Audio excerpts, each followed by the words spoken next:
Qui a Costanza, Germania, fu convocato un concilio nell'anno 1415. Accaddero 3 cose significative.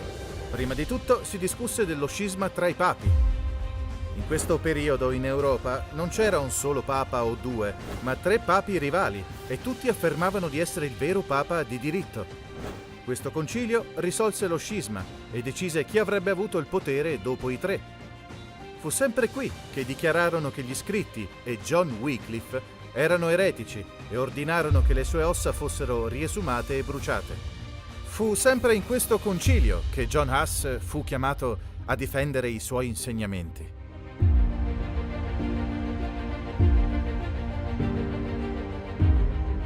Quando Huss partì per Costanza, disse addio ai suoi amici come se non li avrebbe più rivisti, anche se aveva ricevuto una lettera che gli assicurava un trasferimento sicuro da parte dell'imperatore e del Papa. Poco dopo essere arrivato a Costanza, per ordine del Papa e dei cardinali, fu messo in prigione. Questo edificio dietro di me, anche se oggi è un bel albergo, fu uno dei posti usati per imprigionare John Huss, mentre era qui, a Costanza. Il processo di Huss ebbe luogo qui a Costanza, nel Munster.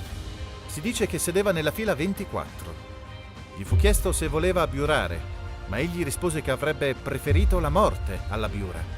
Fu gettato di nuovo in prigione e riportato qui, e l'ultima volta che parlò al processo fissò l'imperatore negli occhi e disse che aveva viaggiato fino a lì di sua spontanea volontà ed era lì sotto protezione pubblica dell'imperatore.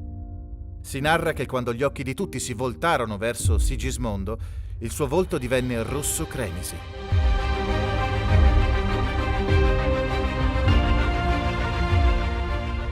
Mentre sono qui seduto nella fila 24, dove era seduto Huss durante il processo, i nostri pensieri tornano a Jerome. Quando Huss partì per Costanza, Jerome gli disse che se avesse sentito di un incidente, sarebbe arrivato ad aiutarlo. Avendo sentito della prigionia, era partito e arrivato lì, ma senza un trasferimento protetto. Arrivando a Costanza, si rese conto che non poteva fare nulla, quindi tornò a Praga, ma fu catturato sul cammino e riportato a Costanza. Alcune persone volevano ammazzarlo subito, ma lo misero in prigione dove morì di fame.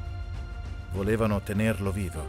Si resero conto che la morte di Huss non aveva portato a molto, quindi volevano che Jerome abiurasse. Fu lasciato in prigione per circa 1 anno, in condizioni terribili. Dilaniato dai dubbi, alla fine rinunciò agli insegnamenti di Wycliffe, rinunciò agli insegnamenti di Huss e dichiarò di aderire alla fede cattolica. Tornò in prigione, ma il concilio non aveva finito con lui. Volevano più sangue, o volevano una piena e completa sottomissione alla fede. Perciò lo richiamarono, ma questa volta egli rinunciò alla sua precedente abiura. Chiese di poter parlare al tribunale e gli fu negato, ma protestò e gli fu data la possibilità di parlare.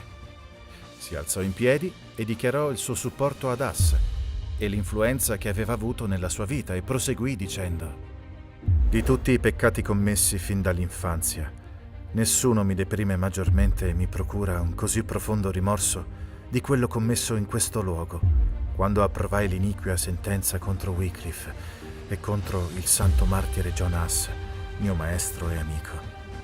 Sì, lo confesso con tutto il cuore e lo dichiaro con profondo orrore. Ho sbagliato. Ho vergognosamente sbagliato quando per paura della morte ho condannato le loro dottrine.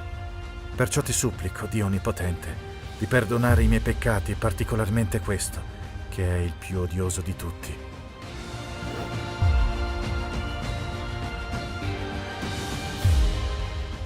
Una cosa da imparare dalla storia di Huss e di Jerome è che anche se alla fine della vita Jerome ebbe una caduta, poi tornò sui suoi passi. Forse voi siete caduti nel cammino col Signore, forse avete fatto uno scivolone, forse avete fatto cose che vorreste non aver mai fatto. Jerome un tempo, pur essendo saldo nella fede, cadde, ma proprio alla fine tornò sui suoi passi. C'è sempre tempo per tornare da Dio. Se siete caduti, la cosa più importante è rimettersi in piedi e rinnovare l'amicizia con il Signore. E se oggi cadrete, dovrete rinnovare la vostra amicizia con Dio di nuovo.